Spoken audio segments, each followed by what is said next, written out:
अस्सलाम वालेकुम नाजरीन, बात करेंगे जॉइंट इन्वेस्टिगेशन टीम की जो सुप्रीम कोर्ट ने बना रखी है। आज हुसैन नवाज साहब दूसरी दफ़ा उनके सामने पेश हुए हैं। सवालात की जवाबात देते देते हुसैन नवाज साहब की तबीयत बिगड़ गई। एम्बुलेंस बुलाना पड़ी जेआईटी को। जेआईटी के अंदर भी परेशानी थी, फौरी तौर पर एम्बुलेंस को बुलवाया गया। Pakistan institute of medical sciences hospital से एम्बुलेंस पहुंच गई। हुसैन नवाज साहब की तबीयत क्यों बिगड़ी, सवालात सख्त थे या रोज़ा रखा हुआ था, हतमी तौर पे अभी कुछ नहीं कहा जा सकता। लेकिन जॉइंट इन्वेस्टिगेशन टीम के हवाले से, इन्वेस्टिगेशन के हवाले से मुस्लिम लीग नून काफ़ी सवालात उठा रही है। इसी हवाले से हम बात करना चाहते हैं। फवाद चौधरी साहब, तर्जुमान पाकिस्तान तहरीक इंसाफ, इस वक्त हमारे साथ फ़ोन लाइन पर मौजूद हैं। फवाद साहब, बहुत बहुत शुक्रिया हमारे लिए वक्त निकालने का। सबसे पहले मुस्लिम लीग नून कह रही है कि सियासी तौर पर हमें डैमेज किया जा रहा है इस इन्वेस्टिगेशन के जरिए। कुछ वजाहत करेंगे वो क्या डैमेज है जो मुस्लिम लीग नून को पहुंचाया जा रहा है जॉइंट इन्वेस्टिगेशन टीम की तरफ से? सॉरी, दोबारा बोलिएगा। जी, मैं पूछना चाह रहा हूं कि मुस्लिम लीग नून कह रही है कि सियासी तौर पर नुकसानात पहुंच रहे हैं उनको। आपके ख्याल में कौन सी ऐसा तरीकाकार जॉइंट इन्वेस्टिगेशन टीम ने अपनाया है जिससे सियासी तौर पर मुस्लिम लीग नून डैमेज हो रही है? देखिए जी, पहली बात तो ये है कि जाहिर है कि मुस्लिम लीग नून एक सियासी पार्टी है और अगर उनकी क़यादत के बारे में एक इंटरनेशनल स्कैम आ जाएगा और एक ऐसी तंजीम जिसको अभी पल्सर अवार्ड मिला है, वो इतनी बड़ी अवार्ड याफ्ता तंजीम जो है वो ये कहेगी कि जो उनकी लीडरशिप है वो चोर है और उन्होंने मनी लॉन्ड्रिंग की है और उतने पैसे जो हैं वो पाकिस्तान से चोरी करके बाहर इन्वेस्ट किए हैं, तो जाहिर है मुस्लिम लीग नून को नुकसान होगा। लेकिन पॉलिटिकल पार्टीज जहां जमहूरियत होती है वहां पे ये करती हैं कि वो अपनी क़यादत तब्दील करने का सोचती हैं। तो बजाय इसके कि मुस्लिम लीग नून ये मुतालबा करे कि आप इन्वेस्टिगेशन रोक दें क्योंकि उनकी क़यादत की वजह से उनको नुकसान पहुंच रहा है, उनको तो ये सोचना चाहिए जो हम कई दफा कह चुके हैं कि वो अपनी लीडरशिप मुंतखब करें। एक पॉलिटिकल पार्टी है, उसकी लीडरशिप जो है वो उन्होंने कुछ जो है वो जुर्म किया है, उस पर उनकी इन्वेस्टिगेशन हो रही है, तो पॉलिटिकल पार्टी को जाहिर चाहिए कि नया अपना लीडर मुंतखब करें। कता नजर इसके कि मुस्लिम लीग नून क्या कह रही है, अगर आप मियां साहब के, वजीर आजम साहब के बयानात देखें तो उन्होंने कहा था कि जी हम अपने आप को कानून के सामने पेश करेंगे। तो कानून के सामने अपने आप को पेश किए जाने से सियासी तौर पर नुकसान होता है आपको, जो आप कह रहे हैं कि कानून तो बड़ा बालादस्त है, कानून की हुक्मरानी होनी चाहिए, तो फिर नुकसान कैसे पहुंच रहा है अगर कानून की हुक्मरानी हो रही है? तो देखिए, वैसे एक तो पाकिस्तान में जो कौम के बहुत अच्छी बात हुई है और जब हुसैन नवाज शरीफ साहब जीआईटी में पेश होते हैं तो ये एक पाकिस्तान में एक बहुत बड़ी रवायत का आगाज है।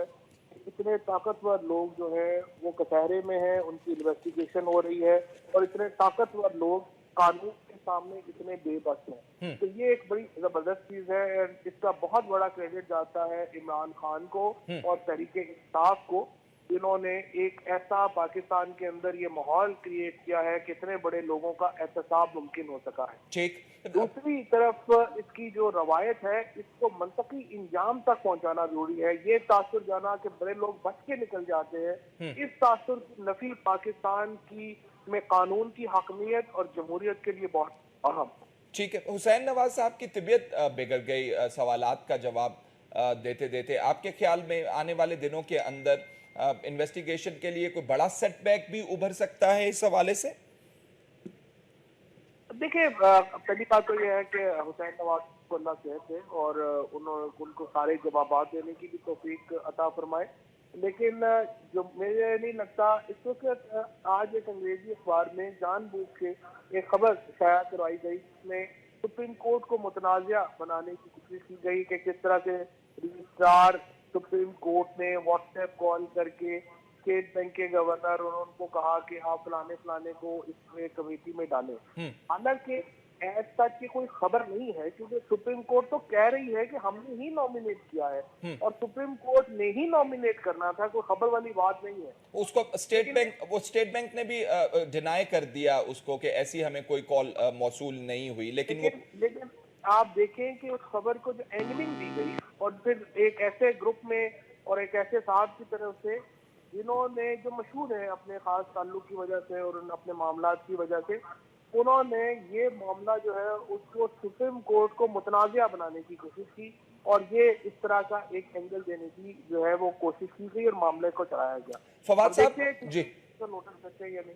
फवाद साहब अगर जो अलालत है हुसैन नवाज की, अगर तवालत पकड़ जाती है तो इन्वेस्टिगेशन इनकम्प्लीट रह जाएगी। क्या होगा अगर वो लंबे अरसे तक बीमार हो जाते हैं तो?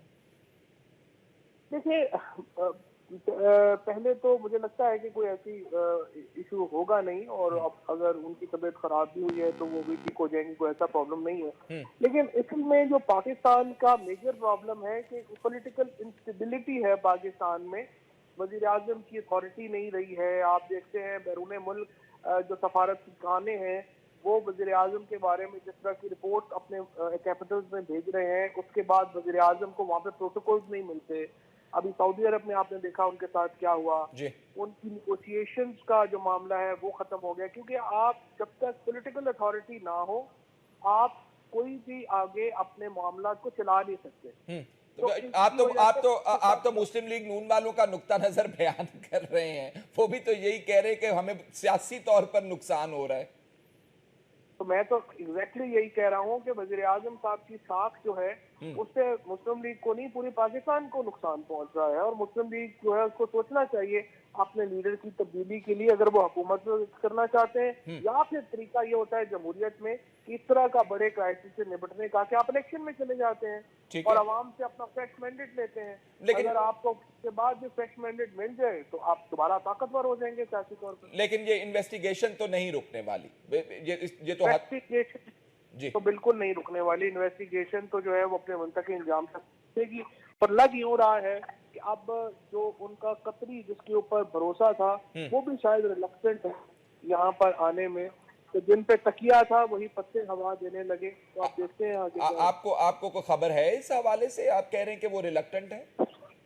जी मुझे कह रहे हैं कि उन्होंने कहा जी कि मैं ज्यादा से ज्यादा वीडियो लिंक के ऊपर बात करूंगा, मैंने पेश नहीं होना। अच्छा, ये कहा आप जा रहा देखते हैं ये वीडियो लिंक तो सिर्फ एंटी टेररिज्म लॉ में आपको मालूम है अलाउड है। इस तरह की जीआईटी में तो वीडियो लिंक अलाउड नहीं है। है। जब अब देखते हैं इस सिलसिले में क्या होता है। फवाद साहब, सवाल ये भी उठाया जा रहा है कि इमरान खान साहब से बनी गाला के हवाले से सवाल किए गए, न्याजी सर्विसेज लिमिटेड के हवाले से पूछा गया तो उन्होंने कहा कि जी एक खास अरसे से पहले कुछ कागजात जो हैं मेरे लिए पेश करना नामुमकिन है, मुमकिन नहीं है। तो अगर आप खुद ये महसूस करते हैं कि एक खास अरसे से पहले आप कागजात जो हैं पहले नहीं दे सकते हैं, तो फिर आप मियाँ साहब से 50 साल वाला मुस्लिम लीग नून वाले कहते हैं कि आप 50 साल पुराना हमसे हिसाब मांग रहे हैं, तो ये कॉन्ट्रडिक्शन अराइज हो रही है। क्या कहते हैं आप? पहली बात तो यह है कि इमरान खान साहब हो या नवाज शरीफ साहब हो या कोई भी पॉलिटिकल लीडर हो, उनको जो जवाब है वो देने चाहिए, वो देने पड़ेंगे। अब दूसरे हिस्से पे आ जाए कि इमरान खान ने ये कहा है कि मेरे पास अकाउंट्स नहीं है या कुछ ऐसा नहीं है, ये बिल्कुल मिस रिपोर्टिंग है। आप सुप्रीम कोर्ट का जवाब हमारा उठा के देखेंगे तो हमने तमाम जो जवाबात हैं जो सुप्रीम कोर्ट ने हिसाब मांगा था, सिटी बैंक और अल्फलाह बैंक ट्रांजेक्शन हैं, तमाम ट्रांजेक्शन सुप्रीम कोर्ट के सामने रख दी हैं। और आज जो प्रोसीडिंग हुई है उसके बाद आपने देखा है कि इकरम शेख साहब एक नई दरखास्त अब लेके आ गए हैं और वो कह रहे हैं कि इमरान खान की तो मनी ट्रेल आ गई है, अब जमाइमा खान की मनी ट्रेल है। तो ये आगे से आगे चलते जा रहे हैं। अब उनका काम ये है कि केस लंबा करना चाहते हैं, बाकी उन्हें भी पता है कि इसमें कुछ रह नहीं गया। तो जो सोशल मीडिया के ऊपर, ट्विटर के ऊपर इमरान खान साहब के जवाबात की कॉपी जो है हाईलाइट होके सर्कुलेट कर रही है, जिसमें लिखा हुआ है कि हमें नहीं बता सकता उस ट्रांजैक्शन के बारे में जो एक खास अरसा पहले हुई, वो गलत है? जी बिल्कुल गलत है। तमाम ट्रांजैक्शन जो इमरान खान साहब की हैं वो दे दी गई हैं, वो वहां पर रिकॉर्ड का हिस्सा है, मौजूद है। और यही तवक्को हम नवाज शरीफ साहब से भी करते थे कि जब इमरान खान की जो ट्रांजैक्शन हैं 83 ऑनवर्ड वो बैंक से हैं, तो आपका पैसा दुबई में किस तरह से पे और संदूकों में जाता था, आप भी अपनी बैंकिंग ट्रांजैक्शन दें जिस तरह से इमरान खान ने दी। तो अगर इमरान खान साहब कह रहे हैं कि अगर मैं डिस्क्वालीफाई भी हो गया तो कोई ये बड़ी कीमत नहीं होगी वजीर आजम साहब को एहतसाब के कटहरे में लाने के हवाले से, इमरान खान साहब तैयार हैं इस वक्त डिस्क्वालीफाई होने? क्योंकि खुर्शीद शाह साहब का बयान भी चल रहा है कि ऐसा नहीं हो सकता कि मियां साहब के खिलाफ कार्रवाई हो और उन्हें सजा मिले और इमरान खान साहब बच के निकल जाएं? देखिए, खुर्शीद शाह साहब हो या नवाज शरीफ साहब हो, ये तो पब्लिक ऑफिसेज में रहे हैं। इन्होंने पब्लिक ऑफिसेज को लूटा है और अपनी जायदादें बनाई हैं। अगर इमरान खान ने भी पब्लिक ऑफिस एंजॉय किया है, पाकिस्तान के खजाने को लूटा है, तो आप उनको भी डिस्क्वालीफाई कर दें। लेकिन हकीकत यह है कि इमरान खान इस मुल्क में ना वजीर आजम रहे हैं, ना वजीर आला रहे हैं, ना वजीर रहे हैं, ना ही उनके ऊपर ये इल्जाम है कि उन्होंने पाकिस्तान के सरकारी खजाने को लूटा है। तो जिन्होंने लूटा है उनको डिस्क्वालीफाई करना है। ये नहीं कि एक आदमी जो आवाज उठा रहा है कि इन लोगों ने पाकिस्तान को नाना जी का घर समझ के लूटा है, उसको डिस्क्वालीफाई करें, तो आप सर उसी के पीछे बढ़ जाएं कि इसको डिस्क्वालीफाई जो है वो किया जाए। हुकूमत ने जाहिर है 32-33 अरब रुपया मीडिया के खर्चा है, और कई लोग जो है वो शौक में, और कई लोग जो है वो ना समझी की वजह से दोनों केसेस का पैरेलल ड्रॉ कर रहे हैं। हालांकि इमरान खान के मुकदमा बिल्कुल मुख्तलिफ है नवाज शरीफ साहब के मुकदमे से। इमरान खान का मुकदमा एक मियाँ बीवी के दरमियान गिफ्ट ट्रांजेक्शन का मुकदमा है, इनका मुकदमा सरकारी खजाने को लूटने का मामला है। फवाद साहब, जब आप एक सवाल करते हैं कि बेटे और बाप के दरमियान इतने तहाइफ कैसे हुए, तो फिर इसके ऊपर भी तो सवालिया निशान होना चाहिए ना? बिल्कुल होना चाहिए, लेकिन इनका जो मामला है वो ये है कि वो प्राइवेट गिफ्ट है जो एक से दूसरे को हुआ। इनका मामला ये है कि वजीर आजम ने बिलियंस ऑफ रुपीस अपना बेटे जो है उन्होंने बाहर से वजीर आजम को भेजे एज जो मनी लॉन्ड्रिंग के जरिए बाहर गए। इमरान खान के ऊपर ये इल्जाम तो नहीं है कि उन्होंने पैसे यहाँ से लूटे और बाहर भेजे। उनको तो उल्टी बात है कि उन्होंने लंदन से पैसे पाकिस्तान में मंगवाए, और वो भी प्राइवेट पैसे पे, कोई अपना अपार्टमेंट बेचा था, वो पैसे पाकिस्तान आए हैं। इनके ऊपर जो इल्जामात हैं वो तो ये है कि इन्होंने पाकिस्तान से पैसे लूटे, पैसे बाहर भेजे और फिर गिफ्ट के जरिए वापस मंगवाए। तो बड़े सब्सटेंटिव डिफरेंस है दोनों में। अच्छा फवाद साहब, ये बताइएगा, कुछ लोग कह रहे हैं कि मरियम साहिबा को बिल्कुल आउट कर दिया गया है इस केस से, और बाकी लोगों को जो है वो इन्वेस्टिगेट किया जा रहा है। आप भी ऐसा महसूस करते हैं? बिल्कुल आउट नहीं किया गया। जो बेनीदार और बेनिफिशरीज, उनमें मरियम नवाज शरीफ साहिबा जो है वो शामिल हैं, और मुझे उम्मीद है कि इसमें जो JIT है वो मरियम नवाज शरीफ साहिबा को भी तलब करेगी। अभी तक इस हवाले से जिक्र कोई नहीं आया JIT से, लेकिन अभी तो जिक्र ही पहले 2-3 लोगों का आया है। काशिफ महमूद काजी को उन्होंने बुलाया है हुदैबिया में, सईद अहमद को बुलाया है हुदैबिया में, और हुसैन नवाज को बुलाया है, और हमारी उमर चीमा को बुलाया है। इसके अलावा तो अभी लोगों को बुलाया ही नहीं। ठीक, फवाद चौधरी साहब, बहुत बहुत शुक्रिया आपके वक्त का। नाज़रीन, अगले सेगमेंट में हम बात करना चाहते हैं बिजली के हवाले से। हलाकतें होना शुरू हो गई हैं, लोगों ने तंग आके अपनी जानें देना शुरू कर दी हैं। जिस पे ये बीतती है उसी को पता होता है कि जब बिजली चली जाती है, आपका पानी बंद हो जाता है, तो फिर आप पर क्या बीतती है। और ऊपर रमज़ान के महीने में ऐसा हो, और एक ऐसी पार्टी जो अगले इलेक्शन में जीतने के वादे कर रही हो, अगर उसके दौर के अंदर बिजली ना हो और इलेक्शन के अंदर जाने की तैयारी वो कर रहे हो, तो फिर किस किस्म के सवालिया निशानात हैं उनके कारकर्दगी के ऊपर। और महसूस होगा अगर बिजली के बारे में मैं आपको बताना शुरू करूं, जो आप पर बीत रही है वो आपको मालूम है। अब अगर बिजली नहीं है तो गर्मी बहुत ज़्यादा है, रोज़ा आपने रखना है, पानी की किल्लत पैदा हो जाती है, अगर मोटर चलानी है तो उससे पानी आना है। कराची वालों का हाल वैसे ही पानी के हवाले से शॉर्टेज है, ऊपर से बिजली की शॉर्टेज है। 62 अरब रुपया के इलेक्ट्रिक जो है वो ज़्यादा चार्ज कर चुकी है। सुप्रीम कोर्ट के अंदर ये केस मौजूद है। नेपरा को कार्रवाई का कह दिया गया है कि इलेक्ट्रिक के खिलाफ किस किस्म की कार्रवाई होगी। एक चीनी कंपनी के पास इस वक्त कंट्रोल है इस कंपनी का।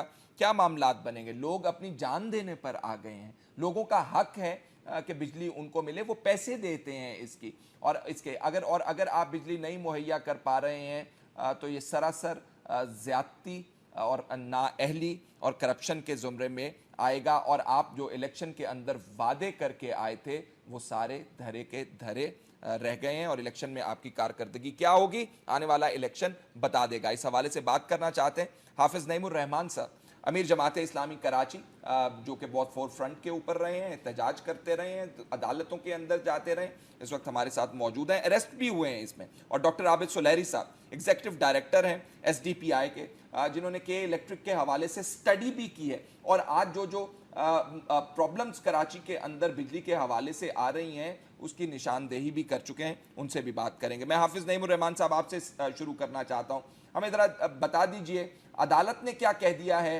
नेपरा को, किस किस्म की कार्रवाई अमल में लाई जाएगी एक, और उसका फायदा क्या होगा? बिजली मिल जाएगी कराची वालों को, पानी मिल जाएगा कराची वालों को?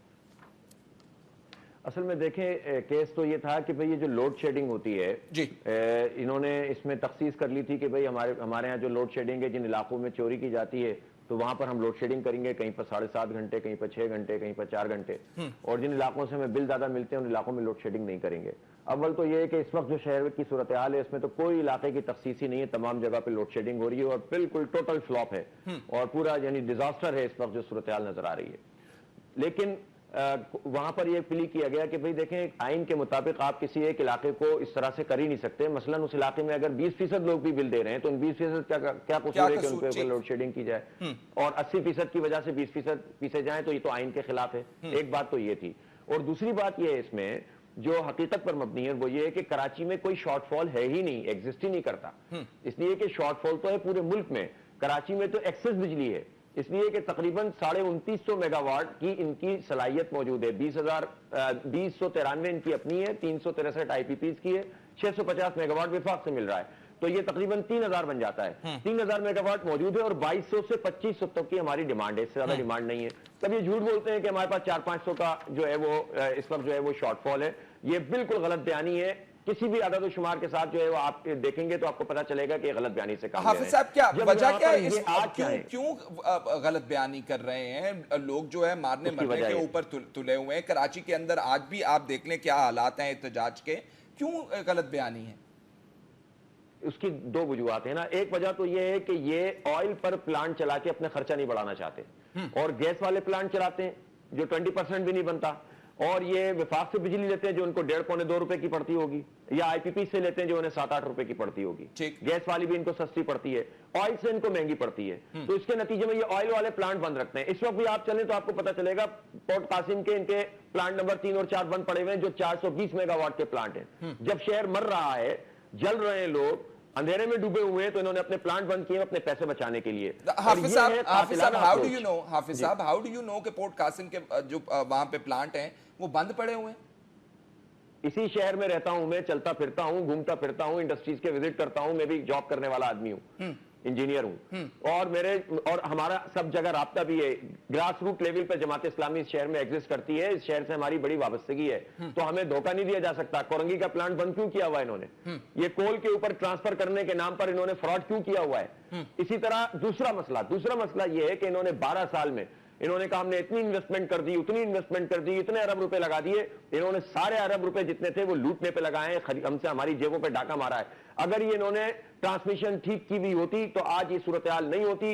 ह्यूमिडिटी बढ़ जाए तो जो है वो ट्रिप कर जाते हैं फीडर, अगर 35 डिग्री सेंटीग्रेड हो जाए तो फीडर ट्रिप कर जाते हैं, बारिश का पहला कतरा पड़ जाए तो फीडर ट्रिप कर जाते हैं। ये कैसी ट्रांसमिशन और कैसी डिस्ट्रीब्यूशन है?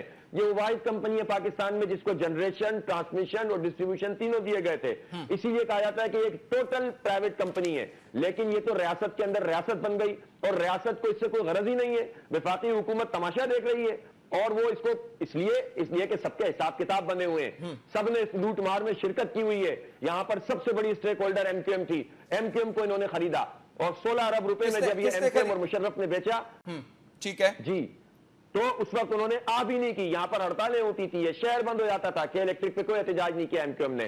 फिर पीपल्स पार्टी और एमक्यूएम ने दोबारा 2009 में इसको बेचा, इसीलिए ये बोलते नहीं है। इनके लोगों को एडजस्ट किया हुआ है, इनके एमएनएस के बच्चे 15-15 लाख रुपए में एडजस्ट किए गए। वो मुराद अली शाह साहब रिकवरी के नाम पर कायम किया गया। मुराद अली शाह साहब तो लेटर लिख रहे हैं वफाक को, ख्वाजा आसिफ साहब को खत लिख छोड़ा उन्होंने।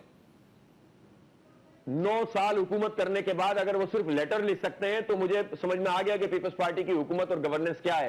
यार ये कैसे मुमकिन है कि एक सूबे पे आप 9 साल से हुक्मरान हो और एक प्राइवेट कंपनी इतनी बेलगाम हो जाए कि आप उसके लिए लेटर भेज रहे हैं? ये ड्रामेबाजी हमारे साथ नहीं चलेगी। ठीक है, मैं अब समझ गए हैं, ये शऊर पैदा हो गया। आबिद सुलेरी साहब को इन्वॉल्व करना चाह रहा हूं। हाफिज साहब, आबिद साहब, ये जो शिकायत तमाम हाफिज नईम साहब बता रहे हैं, ठीक है? ये बिल्कुल ठीक है। अगर आपको याद हो तो एसटीपीआई ने 2011-12 में के पोस्ट प्राइवेटाइजेशन परफॉर्मेंस ऑडिट किया था के इलेक्ट्रिसिटी का, और ये सारी की सारी चीज़ें जो है हमने उसमें बड़ी तफसील से लिखी थी। देखिए इब्तदा वहाँ से हुई थी जब जिसको प्राइवेटाइज़ किया गया तो उसके कॉन्ट्रैक्ट में शामिल था कि जो भी कंपनी इसको खरीदेगी, वो जो पार्टी खरीदेगी वो इसकी ट्रांसमिशन को बेहतर बनाएगी, वो इसकी जनरेशन कैपेसिटी में इन्वेस्ट करेगी, और बाकायदा उसमें अमाउंट्स तक मेंशन कर दी गई थी। वो चीज़ पूरी नहीं हुई। उसके बाद दोबारा से उसकी जो है सेकंड टाइम पे उसको एक्सटेंड कर दिया गया उस सारे के सारे कॉन्ट्रैक्ट को, और ट्रांसमिशन कैपेसिटी को बेहतर बनाना, आज जो कहते हैं कि फीडर ट्रिप हो गया, ट्रांसफार्मर्स पुराने थे, तारें पुरानी थी, ये सारी की सारी चीज़ें जो थी ये उस वक्त ब्राज ग्रुप ने करनी थी, जो कि नहीं हुई। इसी तरीके से जनरेशन कैपेसिटी बढ़ाना ये होना था, ये नहीं हुआ। हमने इसकी इवन जो जनरेशन प्लांट्स हैं उनका मुआवजा किया था। प्राइवेटाइज होने के बाद भी इसके बहुत से जनरेशन प्लांट ऐसे हैं जो कि इनएफिशिएंट हैं। जो भी हाफिज़ साहब फरमा रहे थे कि प्लांट्स बंद हैं, वो बंद इसलिए हैं कि वो फ्यूल इतना ज़्यादा खाते हैं कि वो आपके बहुत से जेनको जो कि गवर्नमेंट जनरेशन प्लांट्स हैं उनसे भी ज़्यादा इनएफिशिएंट है। हालांकि आम तासर जहन में ये आता है कि गवर्नमेंट के प्लांट शायद बहुत इनएफिशिएंट होंगे, जो प्राइवेट होंगे वो उससे बेहतर एफिशिएंट होंगे, लेकिन ये उससे भी this has to do with maintenance. अगर आप प्लांट की मेंटेनेंस नहीं कर दिस रहे has to do with investing back. देखिए अगर मैं कोई चीज़ प्राइवेटाइज करता हूँ, आज मैं एक कमोडिटी थी, गवर्नमेंट उसको रन कर रही थी, मैं प्राइवेटाइज करता हूँ और मैं इस वजह से करता हूँ कि इसकी परफॉर्मेंस बेहतर हो, तो मैं कहता हूँ कि अच्छा जी आप इसकी ट्रांसमिशन लाइन बेहतर कर देंगे और आप इसकी जनरेशन कैपेसिटी में इजाफा करेंगे। एज ए रेगुलेटर नेपरा का काम बनता है कि नेपरा उस पर आँख देखती, जो प्राइवेटाइजेशन कमीशन था वो देखता है कि वो जिन चीज़ों की वजह से उसमें प्राइवेटाइजेशन हुई, क्या उन चीज़ों पे अमल दरामद हुआ या नहीं हुआ। अगर अमल दरामद नहीं हुआ तो फिर उसको सेकंड टाइम उसके एग्रीमेंट को एक्सटेंड करने का सवाल ही पैदा नहीं होता था। और जो तीसरा भी एक और अनॉमली क्रिएट हुई है वो ये हुई है कि जब इसको शंघाई ग्रुप ने अबराज जब अपना बेच के शंघाई ग्रुप को दे दिया, वो खुद चला गया, तो क्या नेपरा को इसमें इन्वॉल्व, माइनॉरिटी शेयर्स हैं अभी भी उनके पास, लेकिन नेपरा को इसमें इन्वॉल्व किया गया है? जो रेगुलेटर है, अगर रेगुलेटर को पता बाहर रखा गया इस डील में से रेगुलेटर नेपरा से पूछिए, अगर नेपरा को पता है इस डील का कि ये जो है मैनेजमेंट चेंज हुई है, जब भी मैनेजमेंट चेंज होती है ये बगैर नेपरा की परमिशन के हो ही नहीं सकती। और अगर नेपरा ने परमिशन दे दी ये जानते हुए भी कि अबराज ग्रुप ने अपनी पहली कमिटमेंट्स पे अमल दरामद नहीं किया था, तो फिर फॉल्ट किसका बनता है? फिर तो फॉल्ट सरीहन नेपरा का बनता है। और यहाँ पे शायद हाफिज़ साहब को ये भी मालूम हो कि इस वक्त जो नेपरा के करता धरता है वो किसी ज़माने में के इलेक्ट्रिक के करता धरता भी रहे हैं। तो ऑब्वियसली जब कॉन्फ्लिक्ट ऑफ इंटरेस्ट आ जाता है, अगर आप पर्सनैलिटी को देखें, वही शख्स जो कि किसी ज़माने में के इलेक्ट्रिक को चला रहे थे वही आज नेपरा को चला रहे हैं, तो वहाँ पे यकीनी तौर पे कॉन्फ्लिक्ट ऑफ इंटरेस्ट आएगा। और अवाम के कौन अपॉइंटमेंट की डिसीजन नेपरा के हवाले से कौन मेक करता है? देखिए नेपरा एक रेगुलेटरी इंडिपेंडेंट ऑटोनोमस अदारा है, बाज़ाहिर तो इसका बोर्ड इसके लिए नॉमिनेट कर रहा होता है, लेकिन आपके जो चीफ एग्जीक्यूटिव हैं मुल्क के वज़ीर आज़म की तरफ से और जो आपकी फेडरल मिनिस्टर हैं वाटर एंड पावर के, उनकी स्क्रूटनी और उनकी रजामंदी के बगैर नहीं हो सकता, ये नॉमिनेशन नहीं होती ना। ख्वाजा आसिफ साहब की रजामंदी के बगैर नहीं हो सकता था, वजीर आजम साहब की रजामंदी के बगैर ये काम नहीं हो सकता। डेफिनेटली उन्होंने सम भी अप्रूव की होगी तो तभी ये आए हैं ना। तो अब हमें सिर्फ ये देखना है कि अगर वो साहब किसी ज़माने में के इलेक्ट्रिक भी चलाते रहे तो ही इज इनसाइडर, उनको तो ज़्यादा बेहतर पता होना चाहिए कि कौन कौन से इश्यूज थे के इलेक्ट्रिक में जो कि एड्रेस होने थे और प्रायोरिटी बेसिस पे एड्रेस होने थे। अच्छा आबिद साहब, तो एक सवाल जहन में उभरता है कि अगर हुकूमत पाकिस्तान, रियासत पाकिस्तान अगर बिजली के निज़ाम को ठीक नहीं कर सकती है और बाकी जगहों के अंदर, लाहौर के अंदर, इस्लामाबाद के अंदर, बड़े बड़े शहरों के अंदर, कस्बों के अंदर हालात बैड टू वर्स्ट जा रहे हैं, ठीक नहीं हो रहे, ज़्यादा ख़राब होते जा रहे हैं, तो फिर के इलेक्ट्रिक से हम क्यों एक्सपेक्ट करें कि ये हालात बेहतर कर देंगे? देखिए के इलेक्ट्रिक हमने एक रोल मॉडल के तौर पे दिया था, और बल्कि अगर आपको याद हो तो पिछले 2-3 साल पहले भी तजवीज़ पेश आई थी कि बाकी डिस्कोस को भी प्राइवेटाइज कर दिया जाए। तो there is a lot to learn from K Electric. वो मॉडल ऐसा बुरा नहीं है, लेकिन क्योंकि आप जिन शराइत पे प्राइवेटाइज करते हैं, जब आप उस पर इम्प्लीमेंट ही नहीं करवाना चाहते या आप उसकी इम्प्लीमेंटेशन अगर वायलेशन होती है तो आप उसको इग्नोर कर देते हैं, तो बेसिकली ना सिर्फ ये कि कराची के बाशिंदों के लिए और के इलेक्ट्रिक के लिए ये एक लम्हा फिक्री है, बल्कि आप इसका मतलब है कि बाकी सारे डिस्कोस की प्राइवेटाइजेशन पे भी लकीर फेर रहे हैं कि चूंकि के इलेक्ट्रिक का एक्सपीरियंस नाकाम हो गया। इतनी बुरी एग्जांपल बना दी है मिल्ली भगत के साथ कि आप नेक्स्ट टाइम अगर किसी और डिस्को को अगर प्राइवेटाइज करने की बात करेंगे तो लोग कानों को हाथ लगाएंगे कि खुदारा ये मत कीजिए। अब हाफिज साहब, आपने गुफ्तगू सुनी इनकी, मुझे ये बताइए कि अब आप क्या स्ट्रेटजी कर रहे हैं? आपने बहुत लंबा धरना दिया, आप अरेस्ट भी हो गए इस हवाले से, क्या करना चाह रहे हैं? अब नेपरा को कह दिया गया एक्शन लेंगे, आपके ख्याल में बेहतर हो जाएंगे हालात कि आपको अपना एहतजाज जारी रखना है? देखें, पिछले 6-8 महीने पहले नेपरा की एक हेयरिंग हुई थी टैरिफ के हवाले से। जमात इस्लामी वाहिद पॉलिटिकल पार्टी थी जो इसके अंदर बाकायदा पार्टी बनी थी, पटिशन हमने दी थी और हमें बुलाया गया था और हमने पूरी बात की थी। तारिक अब्दुल साहब जो चेयरमैन है नेपरा के, जिनका नाम अभी नहीं आ सका, वो उन्होंने खुद एग्री किया बहुत सारी बातों से हमारी। मसलन हमने कहा मीटर रेंट के पैसे नहीं लेने चाहिए, उन्होंने कहा ठीक। हमने कहा स्नैपशॉट होना चाहिए जब बिल आए, उन्होंने कहा ठीक। हमने कहा ओवर बिलिंग नहीं होनी चाहिए, उन्होंने कहा ठीक। हमने कहा कि लोड शेडिंग इस तरह से नहीं होनी चाहिए जिस तरह यहां पर की जा रही है। सब बातों से वो एग्री करते थे। लेकिन होता है कि 60-70% फैसले तो वो कई के हक में देते रहे। जो उनके खिलाफ जाते थे वो कोर्ट चले जाते थे, स्टे ले लेते थे और नेपरा उसको परसू नहीं करती है। इसके नतीजे में कई के तो मजे आ गए। देखिए, प्राइवेट करना ये खुद एक सवालिया निशान होता है किसी भी कौम के लिए कि प्राइवेटाइजेशन होनी चाहिए कि नहीं होनी चाहिए। मैं उसकी इस बहस में भी नहीं जा रहा। हम तो समझते हैं कि होनी नहीं चाहिए। कौमी इदारों को कौमी तहवील में लेकर ही, खासतौर पर जो स्ट्रेटेजिक इदारे होते हैं, उनको ठीक तरीके से चलाया जा सकता है। लेकिन अगर आपने प्राइवेटाइज किया था तो जिन शराइत पे किया था, जिसका भी तस्करा हो रहा था, 1300 मेगावाट का इजाफा करना था, 300 मेगावाट का इजाफा भी नहीं किया। तो कौन पूछेगा इनसे? 12 साल में अगर उन्होंने ये काम नहीं किया तो इनको तो अंडू कर देना चाहिए, भगा देना चाहिए। क्या और अभी ये जो बात हो रही है कि शंघाई, हाफिज साहब क्या कहा इन्होंने, शंघाई वालों ने, कंपनी वालों ने अदालत के सामने क्या वजह क्या बयान करते हैं ये? देखें, बात यह है कि अभी तो ये जो आप शंघाई की बात कर रहे हैं, अभी तक उस तरह से हैंडिंग ओवर टेकिंग ओवर हुई नहीं है। अंदर खाते तो इन्होंने कर लिया हिसाब किताब, लेकिन उस तरह से नहीं हो पाया, इसलिए कि अभी तक इन्होंने कानूनी तकाजे पूरे नहीं किए जिस तरह भी बात आ रही थी। नेपरा में इन्होंने अपना वायदा पेश नहीं किया। कोर्ट में ये केस मौजूद है और कोर्ट मांग रही है कि आप हमें दिखाएं कि किस मुआहदे के तहत आप जो है वो ये ट्रांसफर कर रहे हैं। तो वो भी गवर्नमेंट नहीं दिखा रही है। सोवरेन गारंटी गवर्नमेंट कैसे दे रही है?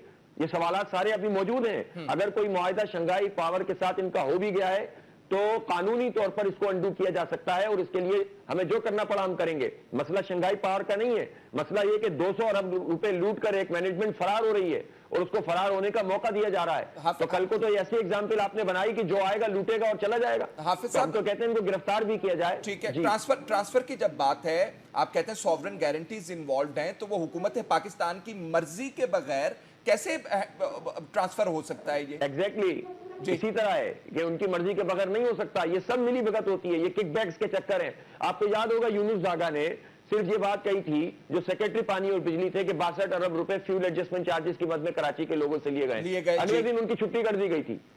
अगले दिन छुट्टी कर दी गई थी। लिखा था उन्होंने हक बात कही थी। जी, तो आप ये देखें ना कि गवर्नमेंट किस तरह से टेकअप कर रही है चीजों को, इन इदारों, प्राइवेट इदारों को, जिनको रियासत के अंदर रियासत का दर्जा दे दिया हमारी हुकूमत ने, और उनके मामलात में बोलते नहीं है। हाँ, उनके हिसाब किताब में सब शरीक है। तो इसीलिए हमने गवर्नर हाउस पे धरना दिया था कि गवर्नर विफाक का नुमाइंदा है, उनका भी इंटरेस्ट ये होता है कि बस चीजों को प्राइवेट कर दिया जाए। कि इलेक्ट्रिक की तारीफें कर रहे थे हमारे सामने, 2.5 करोड़ लोग गालियां दे रहे हैं, उसको लान तान कर रहे हैं, और गवर्नर के इलेक्ट्रिक की तारीफ कर रहे हैं। तो गवर्नर कहां खड़े हुए इस वक्त? कोई इन्होंने वादा करके पूरा नहीं किया। ये अपने आप को कराचीआइट कहते हैं। ये कैसे कराचीआइट हैं? जो जुल्म का शिकार है कराची के लोग, ये और ये उनकी तारीफें करते चले जा रहे हैं। ये डरे उस वक्त से, सिवाय इसके कोई हल नहीं है। ये डरे उस वक्त से जब कराचीआइट से बाहर निकलेंगे। और जो अभी हमने कल हालात देखे, 2 लोग जो हैं इसमें अपनी जान दे गए, इतने तंग आए हुए थे बिजली के मामलात पे। अगर मेरा ख्याल है कि ये लोड शेडिंग को बराबर तमाम रियासत के इंस्टीट्यूशंस में भी बांट देना चाहिए। अगर वजीर आजम साहब को गर्मी लगे तो उनको पता चले क्या हाल है, ख्वाजा आसिफ साहब को गर्मी पता लगे तो उनको पता चले क्या हाल है, चीफ जस्टिस साहब को गर्मी लगे तो वो फिर बताएं कि बिजली के क्या मामलात हैं। तो ये आम आदमी के लिए जो है लोड शेडिंग या कड़ा वक्त या सारी गर्मी, ये आम आदमी के लिए, मैं जरा आबिद सुलैरी साहब को जरा इन्वॉल्व करूं। आबिद सुलैरी साहब, ये बताइएगा हल क्या नजर आता है अब आपको इसके ऊपर? अदालत के अंदर केस पड़ा हुआ है, नेपरा को कह दिया कि आप जरा इनके खिलाफ कार्रवाई करें।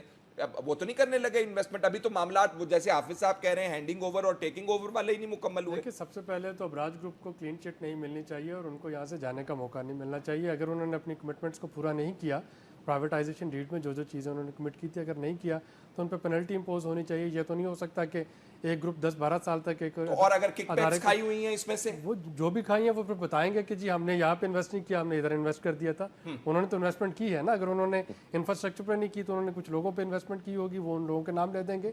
लेकिन एटलीस्ट उनको अकाउंटेबल ठहराना चाहिए ताकि जो जो उनकी जिम्मे चीज़ें थी वो पूरी करें। दूसरा मेरा ख्याल है कि चूँकि तारिक सद्दुज़ई साहब बताते कि इलेक्ट्रिक के एम्प्लॉय रहे हैं किसी ज़माने में, तो जब भी इस तरह की कोई हेयरिंग आती है उनको अपना कॉन्फ्लिक्ट ऑफ इंटरेस्ट उसमें बयान कर देना चाहिए। और जैसे और कि मासरत कर लेनी चाहिए। हाँ, जैसे कि रेगुलेटर्स का होता है, अगर आपके कोर्ट पे कोई केस जाता है जिसमें कि जज साहब का अगर किसी जगह पे भी कॉन्फ्लिक्ट ऑफ इंटरेस्ट हो तो बड़ा ट्रांसपेरेंटली वो बता देते हैं कि जी मैं केस नहीं सुन सकता। यहाँ पे उनको बता देना चाहिए कि जी चूंकि मैं खुद के इलेक्ट्रिक में रहा हूँ लिहाजा मैं ये केस नहीं सुन सकता। वो उसकी जगह एक इंडिपेंडेंट कमीशन जो है वो अपॉइंट करें। जैसा कि अभी फरमा रहे थे कि जी अक्सर जो थे फैसले वो के इलेक्ट्रिक के हक में आते रहे। अब हो सकता है कि वो मेरिट पे हक में आते रहे, लेकिन डाउट तो आ जाता है ना कि जी चूंकि इनका उनके साथ किसी ज़माने में कोई ताल्लुक था तो उस वजह से भी आ रहे होंगे। तो उनको अपनी ट्रांसपेरेंसी और अपनी न्यूट्रलिटी साबित करने के लिए KESC के मामले में उनको अलहदा हो जाना चाहिए। उन्हें कहना चाहिए कि जी ये एक इंडिपेंडेंट कमीशन है, ये सुनेगा, मैं इसका हिस्सा नहीं बनता, ताकि लोगों को। आपके ख्याल में तारिक सदुज़ई साहब के अलहदा हो जाने से मसला हल हो जाता है? क्योंकि हाफिज नईम साहब जो हमें बता रहे हैं, जो आप हमें बता रहे हैं, रियासत खुद इन्वॉल्व है, सॉवरेन गारंटीज हैं, और हाफिज नईम साहब तो किकबैक्स की बात कर रहे हैं। के इलेक्ट्रिक को कौन पूछेगा? के इलेक्ट्रिक को नेपरा पूछेगा ना, उसको मैं या आप तो नहीं पूछ सकते। बिल्कुल ठीक है, एक रेगुलेटर पूछेगा ना। तो रेगुलेटर जो है जब वो अनबायस्ड होगा, इंडिपेंडेंट होगा, तो यकीनी तौर पे पूछेगा। और अगर वो नहीं पूछेगा तो फिर जाहिर हाफिज साहब के पास पूरा हक होगा कि वो नेपरा को आके पकड़ें। फिर वो के इलेक्ट्रिक से शिकायत नहीं करेंगे, वो नेपरा को आके पकड़ेंगे। तो ये तो कॉन्फ्लिक्ट दर कॉन्फ्लिक्ट है आबिद सुलेरी साहब। अगर जैसे बात हो रही है यहाँ पे कि ख्वाजा आसिफ साहब जो हैं वो भी इंटरेस्ट वॉच कर रहे हैं, वजीर आजम साहब हैं वो भी अपॉइंटमेंट के अंदर कहीं ना कहीं इन्वॉल्व होंगे, जो मुआहदा हुआ है शंघाई कंपनी के साथ उसके अंदर भी हुकूमत इन्वॉल्व है, तो फिर तो अगर किकबैक्स का मामला तो फिर मामला नहीं सुलझने वाला। मैं अफसोस से कहना चाह रहा हूँ कि ये रियासत के लिए, रियासत के लोगों के लिए ये अच्छा नहीं है। नाज़रीन, अगर आपके मामला जल्द नहीं सुलझते तो फिर बड़ी बारीक बीनी से आप बातें सुनिएगा आबिद सुलेरी साहब की और हाफिज नईमुर रहमान की। कोई आम बात नहीं कर रहे, बहुत सीरियस बात है, सवालिया निशान लगा हुआ इस तमाम डील के ऊपर। मैं वक्त मेरे पास कम है। हाफिज नईमुर रहमान साहब, डॉक्टर आबिद सुलेरी साहब, आपने हमारे लिए वक्त निकाला, बहुत बहुत शुक्रिया। नाज़रीन, अगले सेगमेंट में हम बात करना चाहते हैं एक और रियासती इदारे की जिसका नाम पाकिस्तान टेलीविजन है। और जब आप बिजली का बिल भरते हैं, कैसी खूबसूरत बात है, आप उस PTV की उसमें फीस भी देते हैं, तो लोगों को डिसाइड करना चाहिए कि आप PTV के ऊपर क्या देखते हैं। लेकिन पता ये चल रहा है कि हुकूमत डिसाइड करती है कि ऑपोजिशन को कितना वक्त मिलेगा भी या नहीं मिलेगा। इस हवाले से ऑपोजिशन लीडर खुर्शीद शाह साहब ने एतराज़ात उठाए हैं, वो गोशगुजार करेंगे। PTI वाले पहले ही मांग रहे हैं हुकूमत से कि हमें भी हिस्सा। लीडर आज नेशनल असेंबली में फरमा रहे थे कि मैं स्पीच बजट की तब तक नहीं करूंगा जब तक आप मेरी PTV पर तकरीर नशर नहीं करेंगे। इंफॉर्मेशन मिनिस्टर साहिबा जो वहीं पे बैठी थी, उन्होंने कहा कि हम इश्तिहारात को मैनेज कर रहे होते हैं, इसलिए स्पेशल पैकेज में आपको कवरेज दे देंगे। इमरान खान साहब को भी, PTI को भी पहले इसी किस्म की शिकायत रही हैं। PID में वो प्रेस कॉन्फ्रेंस करना चाहते थे, उसके ऊपर रस्साकशी होती रही, लेकिन नहीं बात बनी। क्या वजह है? क्यों ऑपोजिशन लीडर और ऑपोजिशन वाले कहते हैं हमें PTV के ऊपर जगह दें और हुकूमत जो है जगह देने के लिए तैयार नहीं होती? इस हवाले से हम बात करना चाहते हैं। डॉक्टर हसन अस्करी रिजवी साहब, सीनियर तज्जियाकार, हमारे साथ इस वक्त टेलीफोन लाइन पर मौजूद हैं। डॉक्टर साहब, thank you very much for taking out time. Doctor साहब, पहले बुनियादी सवाल, ये झगड़ा क्या है? देखिए, रवायती तौर पर हुकूमतें जो हैं, चाहे ये हुकूमत हो कोई हुकूमत हो, वो PTV को मोनोपलाइज करते हैं, वो इस्तेमाल करते हैं। रेडियो पाकिस्तान का भी रोल है जो रूलिंग पार्टी होती है उसका प्रोपेगेंडिस्ट के तौर पर। लेकिन जहां तक ताल्लुक बजट का है, हमने माजी में ये देखा है कि जिस तरह फाइनेंस मिनिस्टर की बजट स्पीच आती है, इसी तरह कम से कम लीडर ऑफ दी अपोजिशन जो होता है उसने चूंकि ओपन करनी होती है डिबेट, उसकी स्पीच को वो दिखा देते हैं लाइव आम तौर पे। बाज़ दफा इसमें वेरिएशन भी है, लेकिन आम तौर पे लीडर ऑफ द हाउस की स्पीच को दिखाते हैं। बाकी जो आम मेंबरान की स्पीचेस होती हैं वो वक्तन फवक्तन उसमें से एक्सट्रैक्ट दिखाते हैं, लेकिन लीडर ऑफ द अपोजिशन को ये प्रिविलेज आमतौर पे दिया जाता है कि उसकी स्पीच नशर होती है। लेकिन इस दफा मेरा ख्याल है कि हुकूमत ने ऐसा ना करने का फैसला। डॉक्टर साहब, PTV की आउटरीच ज्यादा है क्योंकि बाकी चैनल्स भी मौजूद हैं, तो सवाल ये पैदा होता है कि जब बाकी चैनल्स मौजूद हैं तो क्यों इंसिस्ट करें खुर्शीद शाह साहब कि जनाब मुझे PTV के ऊपर दिखाया जाए?